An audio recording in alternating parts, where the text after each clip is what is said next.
네, 이 시간에는 호세아서 7장 1절부터 3절 말씀까지 읽었습니다. 오늘은 호세아서 8번째 시간으로 부제목은 하나님 앞에서 삽시다입니다. 하나님 앞에서 삽시다. 우리는 지난 시간에 호세아 6장을 살펴보면서 힘써 여호와를 알아야 된다, 이렇게 말씀을 나눴습니다. 이제 이어서 오늘은 호세아서 7장을 살펴볼 텐데요, 호세아서 7장에서는 하나님을 아는 것이 왜 중요한지를 설명하고 있어요. 여러분, 우리가 하나님을 안다 그럴 때 두 가지가 있습니다. 하나는 하나님에 대하여 아는 게 있고, 또 다른 하나는 그냥 하나님을 아는 게 있어요. 성경을 보면 하나님과 우리와의 관계를 설명할 때 창세기에서는 어떻게 설명합니까? 창조주와 피조물로 설명하죠. 그러다가 역사서를 보니까 왕과 백성의 관계로 설명을 합니다. 그러다가 시편에 보니까 목자와 양의 관계로 설명을 해요. 근데 이것도 성에 차지 않아요. 신약에 오면서 어떻게 관계가 바뀌었냐? 신랑과 신부의 관계로 바뀌었어요. 그러다가 사도행전 오순절날, 사도행전 3장 오순절날 성령이 임하면서 어떻게 됐습니까? 하나님께서 내 안에, 내가 하나님 안에 거하는 관계로 바뀌었습니다. 그래서 우리 속에는 성령님이 계시는 거예요. 이것으로 봐 우리 하나님께서는 우리와 친밀하게 교제하기를 원하시는 거예요. 여러분이 생각할 때에 신앙생활을 잘한다 그러면 어떻게 하는 게 신앙생활을 잘하는 거라고 생각하십니까? 예배 빠지지 않고 잘 참석하는 거, 헌금을 잘하는 거, 헌신 잘하는 거, 봉사 잘하는 거, 맞아요. 이런 것도 중요해요. 그런데 가장 중요한 게 있습니다. 그게 뭐냐 하면, 신앙생활을 잘한다는 것은 하나님께서 어떤 분이신가를 정확하게 알아야 돼요. 예. 여기서 하나님을 안다는 것은 단순히 하나님에 대한 지식을 쌓는 게 아니에요. 하나님께서 먼저 나를 사랑하셨다는 걸 알아야 돼요. 그리고 우리는 그 사랑 안에서 하나님을 인격적으로 닮아가야 됩니다. 이렇게 하는 하나님을 아는 사람이 진짜 예배를 드릴 수 있어요. 예? 진짜 헌금을 할 수 있어요. 진짜 헌신을 할 수 있고요. 진짜 봉사를 할 수 있고, 진짜 충성할 수 있고, 진짜 사랑할 수 있습니다.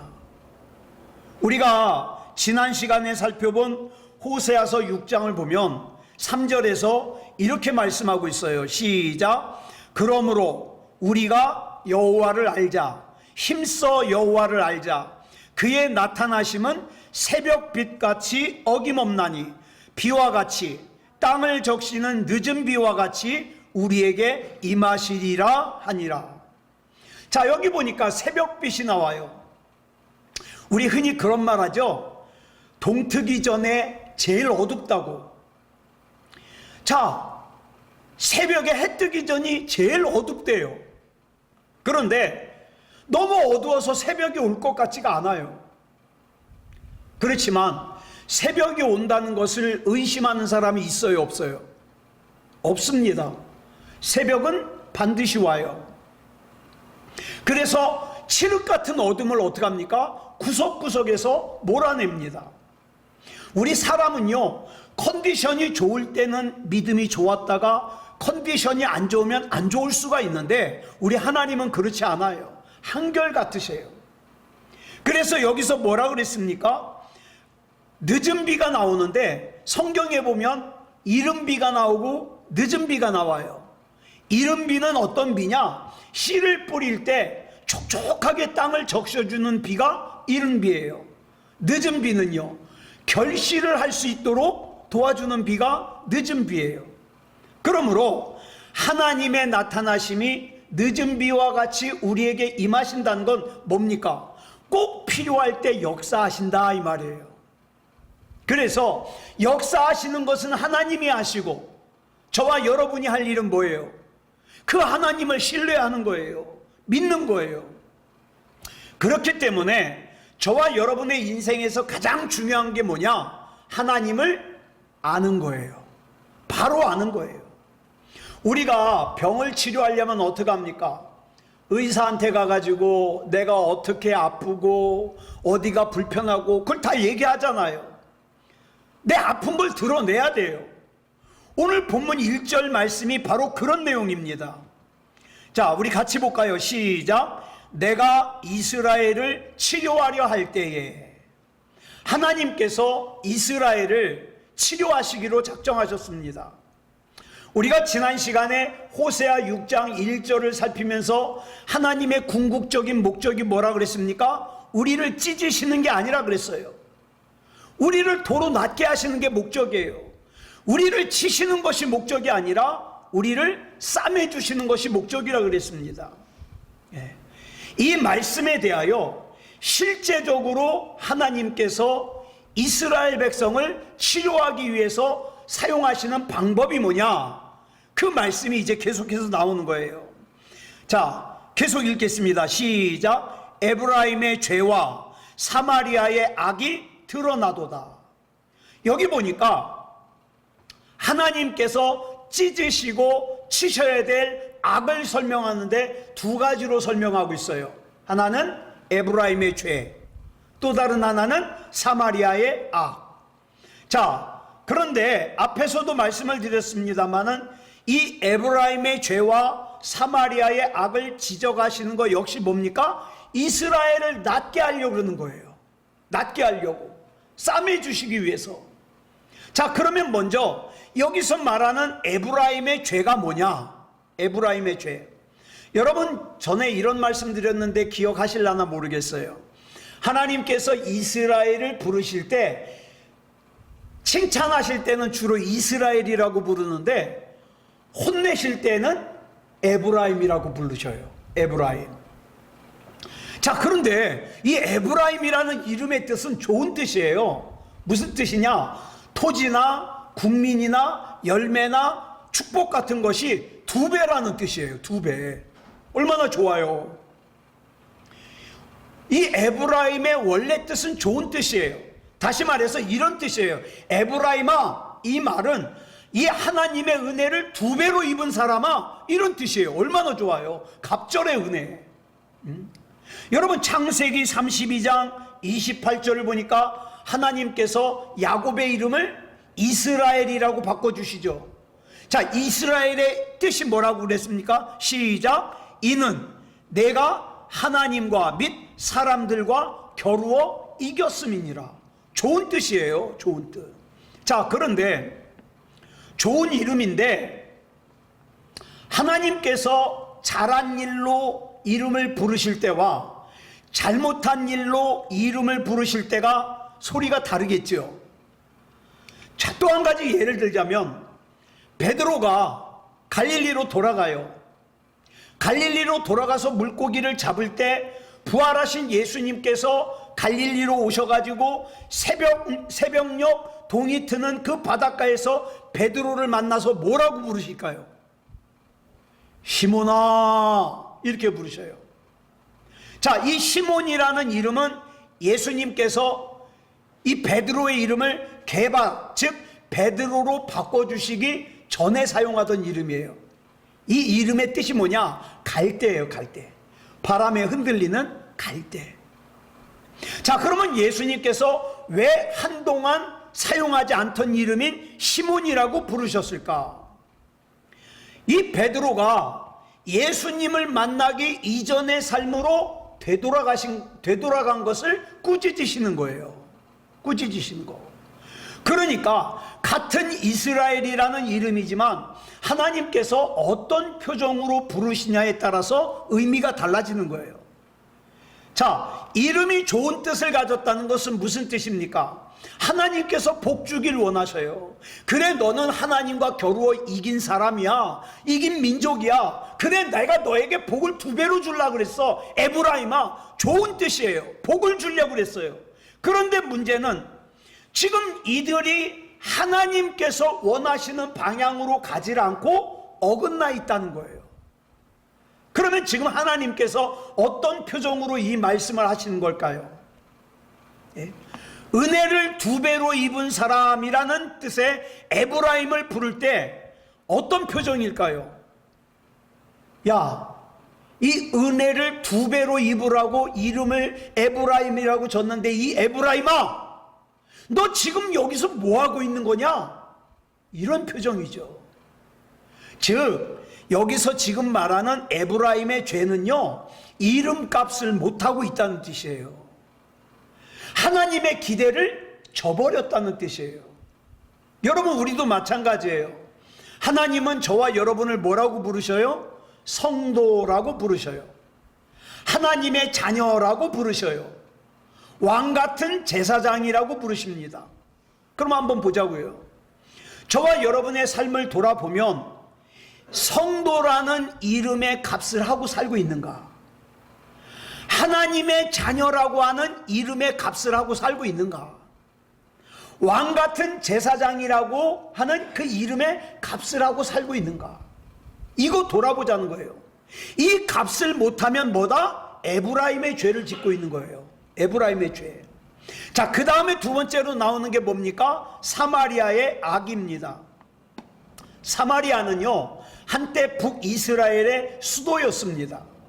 그러다가 아수르라는 나라가 북이스라엘을 멸망시키면서, 이 아수르는 참 잔인한 민족이에요. 일단 어디를 점령하잖아요. 그러면 왕의 머리를 잘라요. 그래가지고 그 자른 왕의 머리를 갖다가 왕자의 목에다 걸고 성을 돌게 만들어요. 그리고 남자들을 일단 다 죽여요. 그리고 자기가 점령한 다른 곳의 남자들을 그쪽으로 이주시켜가지고 같이 결혼을 하게 만들어요. 그게 혼혈을 만들어버리는 거예요. 자, 여기서 말하는 사마리아의 악이라는 것은 육체적으로 혈통만 혼혈이라는 뜻이 아니라 이방신 우상을 받아들여 가지고 영적으로도 혼혈신앙이 된 것을 말하는 거예요. 그런데 이 혼혈신앙 또는 혼합신앙을 호세아서에서는 뭐라 그랬습니까? 결혼관계로 설명하고 있잖아요.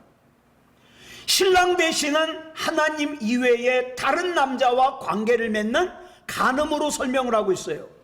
그래서 성경은 이스라엘 백성들이 다른 이방신을 받아들였을 때 이스라엘 백성을 향하여 뭐라고 책망하십니까? 간음한 백성들아, 이렇게 책망을 해요. 그렇다면 이 말의 이면에는 하나님께서 우리를 어떤 대상으로 대우하고 계시다는 걸 알 수 있습니까? 하나님께서는 저와 여러분을 종으로, 노예로, 어떤 물건으로 대하시지 않고요, 사랑하는 사람 또는 신부라는 개념으로 대하고 계시다는 거예요. 그런데 사실 우리는 우리 자신이 하나님 앞에 그렇게 큰 사랑을 받는 귀중한 존재라는 것을 인식을 못할 때가 많아요. 그래서 어떡합니까? 자기 자신을 하찮게 생각해요. 나는 아무것도 아니야. 내 인생은 저주받은 인생이야. 내 인생은 죽지 못해 사는 인생이야. 하나님이 얼마나 사랑하는지를 모르니까 그러는 거예요. 그래서 어떻게 해야 됩니까? 자기를 하찮게 여기는 순간 하나님과 세상 사이에 다른 마음이 껴드는 거예요. 그걸 뭐라 그랬어요? 성경에서 두 마음이라 그랬어요. 두 마음. 어쩔 때는 하나님보다 돈이 더 좋아요. 하나님보다 성공이 더 좋아요. 하나님보다 나에게 도움이 되는 사람이 더 좋아요. 영적인 간음이에요. 그런데 놀라운 것은 그런 우리를 하나님께서 끝까지 버리지 않으셨다는 거죠. 그래서 예수 그리스도께서 십자가에서 값을 치르시고 우리를 다시 신부로 맞아주셨어요. 이걸 제대로 알고 있다면, 이걸 제대로 인식하고 있다면 죽었다 깨나도 딴짓 못하죠. 그런데 본문 1절을 보니까 이스라엘이 무슨 짓을 저지르고 있습니까? 시작. 그들은 거짓을 행하며 안으로 들어가 도둑질하고 밖으로 떼지어 노략질하며. 자, 여기서 말하는 그들이 누굴까요? 자, 사마리아는 아까 어디라 그랬습니까? 북이스라엘의 수도라 그랬어요. 요즘은 교통이 잘 돼 있으니까 꼭 수도에 머물러 있지 않아도 뭐 서울에서 일할 수 있어요. 제가 알고 있는 참 대단한 사람은 제주도에서 사는데 서울로 출퇴근을 해요. 그런 사람 봤어요. 매일 비행기 타는 거예요. 매일. 자, 그런데 자 보세요. 옛날에는 어떻습니까? 수도에는 어떤 사람만 모여 살아요? 나라 정치하는 사람들, 지도자들. 자, 근데 사마리아는 북이스라엘의 수도예요. 그러면 이 말은 무슨 뜻이냐면 북이스라엘의 지도자들이 모여 사는 곳이란 뜻이에요. 그럼 여기서 말하는 그들이 누굴까요? 북이스라엘의 지도자들이에요. 자, 북이스라엘의 타락은 어디로부터 시작됐다는 거예요? 지도자들부터 시작됐다는 거예요. 여러분, 나라가 망하려면 벌써 관리들부터 타락해요. 베트남이 망할 때 어떻게 망했는지 아십니까? 전쟁하라고 물자를 대주니까 정치하는 사람들이 그거 다 챙겨가지고 자기 먼저 외국으로 도망갔어요. 그래가지고 망한 거예요. 예? 우리나라도 참 별로 다르질 않죠.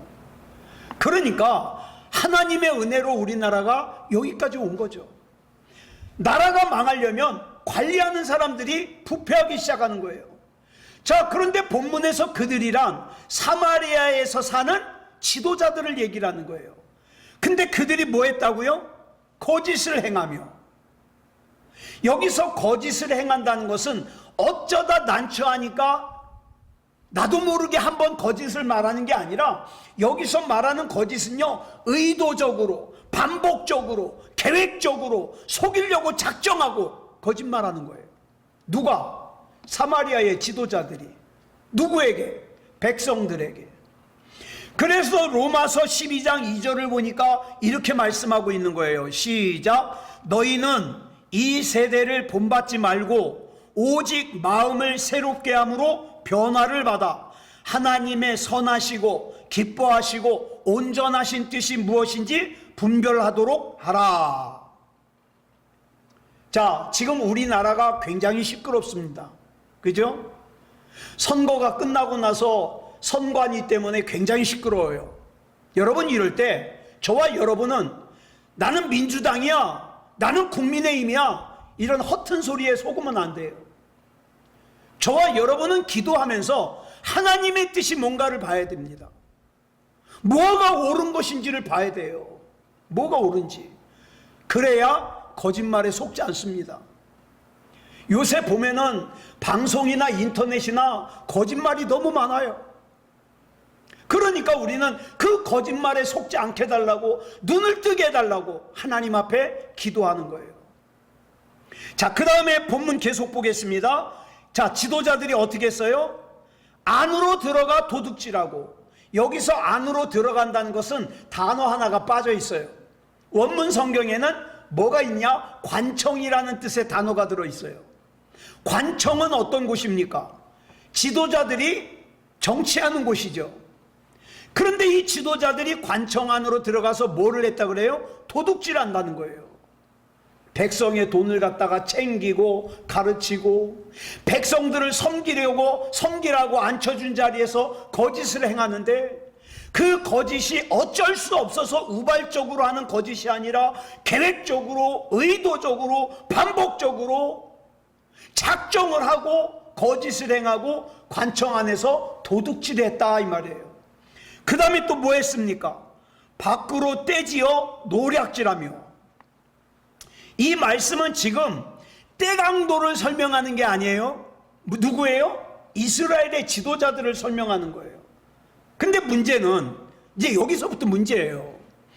이렇게 지도자들이 타락하고 사회가 병들어 있으면 교회가 깨끗하게 하는 정화기 등을 가지고 있어야 되는데, 성경은 이걸 뭐라고 설명합니까? 선지자의 역할이라고 설명을 해요. 교회가 깨어 있어야 되는데, 그리스도인들이 깨어 있어야 되는데, 오늘날 아시다시피 이 지상교회가 이 정화 기능을 잃어버렸어요. 이게 문제인 거예요. 왜? 교회 자체가 바로 서지를 못하는 거예요. 조금만 규모가 커지면 어떡합니까? 자기 목 챙기려고 불법을 자행합니다. 그런데 그런 교회가 세상에서 깨끗하게 하는 정화 기능을 행하려고 하면 세상이 교회에게 뭐라 그래요? 너나 잘하세요 그러는 거예요. 너나 잘하세요. 물론 이 당시에 지도자들에게 문제가 있었어요. 예? 북이스라엘의 지도자들에게 부패 문제가 있었습니다. 그런데 지금 하나님께서는 단지 왕과 지도자들의 문제만을 말씀하시는 게 아니에요. 모든 맡겨진 사람들이 그 자리에 거짓과 탐욕으로 사로잡혀 있다. 자, 가정에서, 직장에서, 교회에서 하나님보다 내 자신의 이익을 먼저 구할 때 우리 역시 똑같은 범죄를 저지르는 사람이 되는 거예요. 자, 이것이 바로 죄입니다. 자, 그 다음 본문 2절 보겠습니다. 시작. 내가 모든 악을 기억하였음을 그들이 마음에 생각하지 아니하거니와 이제 그들의 행위가 그들을 애워싸고 내 얼굴 앞에 있도다. 자, 본문에는요 세 가지 개념을 우리에게 설명해 주고 있어요. 첫째, 하나님께서 모든 악을 기억하신다는 뜻이에요. 여러분, 나는 죄를 짓고 까먹었을지 모르지만 내 죄를 하나님께서는 기억하셔요. 얼마나 무서운 일입니까? 그런데 이사야서 1장 18절을 보니까 내가 하나님 앞에 나와서 내 죄를 인정하고 회개하면 그 죄가 주홍 같을지라도 눈같이 희게 해주실 것이요 진홍같이 붉을지라도 양털같이 희게 해주시겠다고 약속하셨어요. 그래서 회개하면 됩니다. 또 히브리서 8장 12절에 보니까 하나님을 아는 모든 사람의 죄를 하나님이 기억하지 않으신다, 이렇게 말씀하셨어요. 그러니까 이 두 말씀의 주제는 뭡니까? 하나님 앞에서 참된 회개를 하기만 하면 우리 주님께서는 나의 죄를 기억하지 않으신다. 그래서 저와 여러분은 하나님을 바라봐야 돼요. 바라봐야 돼요. 여러분, 세상에는요 선한 것이 없습니다. 이 사람은 선할 거야, 이 사람은 괜찮을 거야. 아니요, 선한 것이 없어요. 하나님만 선하십니다. 그래서 저와 여러분은 하나님만 바라봐야 돼요. 그런데 문제는 많은 사람들이 입으로는 회개를 하는데 돌아가면 어떻습니까? 똑같아요. 같은 죄 또 저질러요. 그래서 입으로만 회개를 한다는데 문제가 있어요. 생각으로만 회개를 한다는데 문제가 있어요. 그러다 보니까 본문 2절 다시 한번 보겠습니다. 시작. 내가 모든 악을 기억하였음을 그들이 마음에 생각하지 아니하거니와 이제 그들의 행위가 그들을 애워싸고 내 얼굴 앞에 있도다. 하나님께서 우리의 모든 죄를 기억하고 있는데도 불구하고 죄를 지은 사람들은 그걸 생각을 안 해요. 무슨 뜻이에요? 하나님이 내 죄를 아시든 말든 나 상관없다는 거예요. 하나님 무시하는 거죠. 하나님 하찮게 여기는 거죠. 그러다 보니까 죄를 대담하게 짓는 거예요. 죄도요 처음에 질 때는 떨려요. 그런데 두 번, 세 번 반복해서 짓잖아요? 아무렇지도 않아요. 그러다가 보면 어느 틈에 어떻습니까? 내가 죄에 둘러싸여 있어서 내 스스로의 힘으로는 그 죄에서 빠져나올 수가 없어요. 그래서 그 결과가 어떻게 된다 그랬습니까? 내 얼굴 앞에 있도다. 무슨 뜻이에요? 하나님 앞에 있다 이 말이에요. 뭐가? 내 죄가. 이걸 라틴어로 코람데오라 그래요. 사도 바울의 선교 사역 중에 가장 중요한 생각, 또 중요한 신앙이 뭔지 아십니까? 하나님 앞에서예요. 그래서 디모데후서 4장 1절을 보면 이렇게 말씀하고 있어요. 시작. 살아있는 자와 죽은 자를 심판하실 그리스도 앞에서. 또 디모데후서 4장 8절 보겠습니다. 시작. 이제 후로는 나를 위하여 의의 면류관이 예비되었으므로 주 곧 의로우신 재판장이 그날에 내게 주실 것이며 내게만 아니라 주의 나타나심을 사모하는 모든 자에게 도니라. 여러분, 사도 바울이 어떤 사람이에요? 가말리엘이라고 하는 최고 율법 선생한테 공부한 학생이에요. 그래가지고 구약에 능통해요. 그래서 구약을 잘 인용할 수 있는 이 당시 몇 안 되는 사람 중에 한 사람이에요. 그런데 사도 바울이 쓴 바울서신 바울 편지를 보니까 수식어가 하나님을 수식하는 말들이 많아요. 은혜의 하나님, 사랑의 하나님, 나의 산성이신 하나님, 나의 반석이신 하나님, 전능하신 하나님, 수식어가 많아요. 그런데 이 수많은 표현들 중에서 바울이 여기서 왜 꼭 주 곧 의로우신 재판장이라고 하는 법정 용어를 사용했을까? 여러분, 디모데후서는요 바울의 마지막 책이에요. 유언과도 같은 책이에요. 마지막 편지예요. 근데 왜 거기서 주 곧 의로우신 재판장이라는 표현을 사용했을까? 간단해요. 이유는 바울이 일평생 하나님을 섬기면서 깨달은 것 중에 가장 중요한 하나님이 뭐냐? 재판장으로서의 하나님이에요. 이걸 깨달은 거예요. 그러면 이 당시에 바울은 어떤 상황이냐? 세상의 그 어떤 권력으로도 풀어줄 수 없는 로마의 법정에 갇혀서 사형 선고를 받은 상태예요. 사형 집행만 남겨놓고 있어요. 근데 이 판결은 누구도 뒤집을 수가 없어요. 근데 이 판결에 대하여 사도 바울이 이렇게 말하는 거예요. 너희들이 지금 나를 이 법정에 가두어 놓고 사형을 선고해 놓고 있지만 웃기지 말아라. 이것은 나에게 최종적인 재판이 아니다.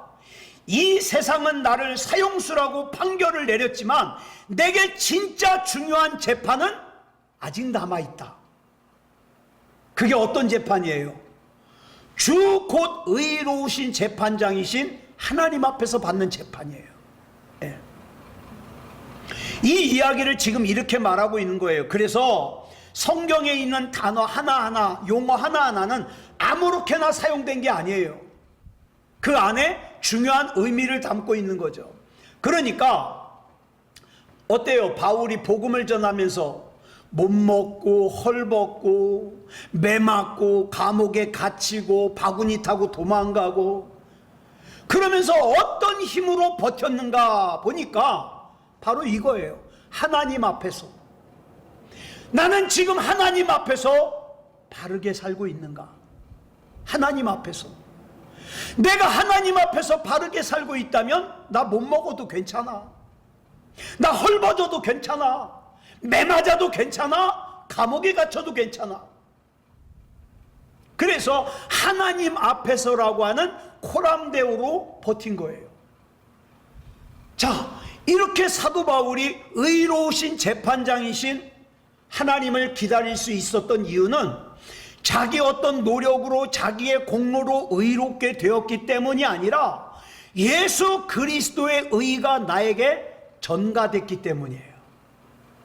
저와 여러분도 마찬가지예요.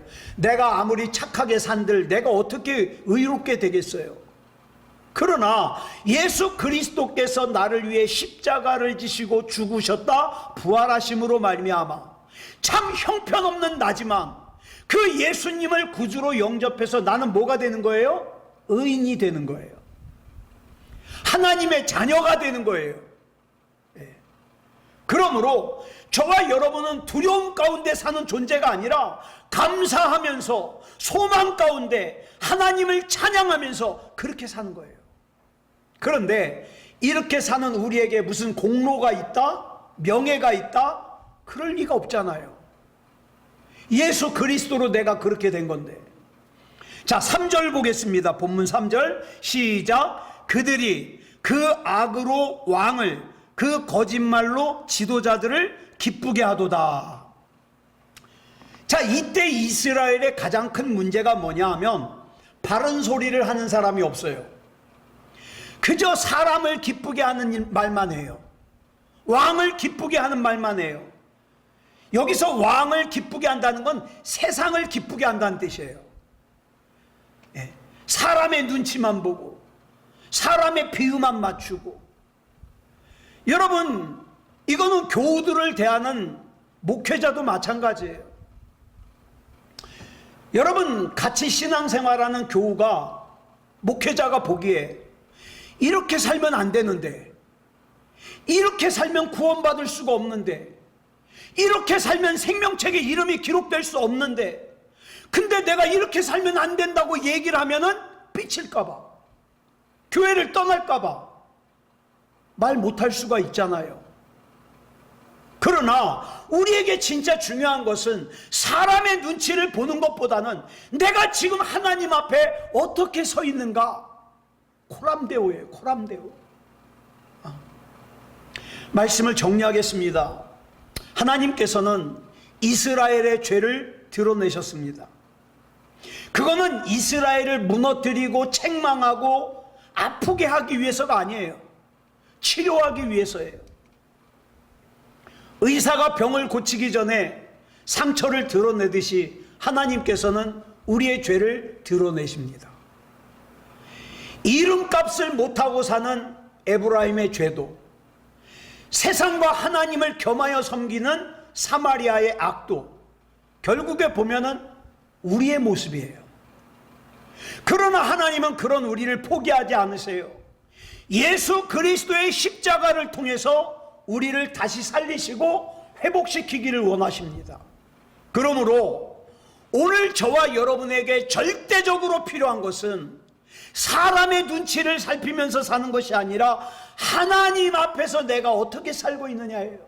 하나님 앞에서 하나님을 힘써 알아가는 삶을 살아야 되죠. 이렇게 우리가 하나님을 알면 알수록 우리는 어때요? 죄를 미워하게 돼 있습니다. 십자가의 은혜를 더 감사하고 사랑하게 돼 있습니다. 사랑하는 여러분, 하나님을 믿고 예배하는 삶이 귀찮고 따분하고 부담스럽고 그런 것이 되면 안 되잖아요.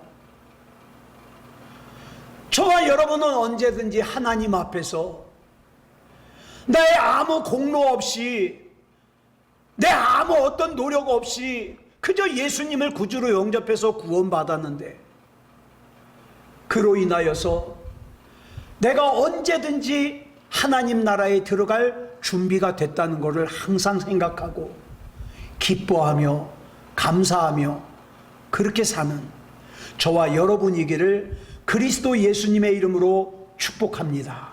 기도하겠습니다. 사랑하는 주님, 감사합니다. 오늘 이 밤에 우리 하나님께서 인도하여 주셔서 또 호세아서 7장 나눴습니다. 하나님 앞에서 바르게 살기 원합니다. 하나님 앞에서 구원받은 사람답게 살기 원합니다. 하나님 앞에서 그리스도인답게 살기 원합니다. 하나님의 자녀답게 살기 원합니다. 붙잡아 주시옵소서. 이 밤에 기도할 때에도 내가 무엇을 기도해야 될지, 무엇을 부르짖어야 될지 성령께서 인도하여 주시옵소서. 기도하는 가운데 하나님과 하나가 되게 하시고 힘을 얻게 하시고 능력 얻게 하시고 더욱더 하나님 앞에 깊은 기도할 수 있도록 인도하여 주시옵소서. 모든 것을 우리 주님 앞에 맡겨드리오며 그리스도 예수님의 이름으로 감사하며 기도드렸사옵나이다. 아멘.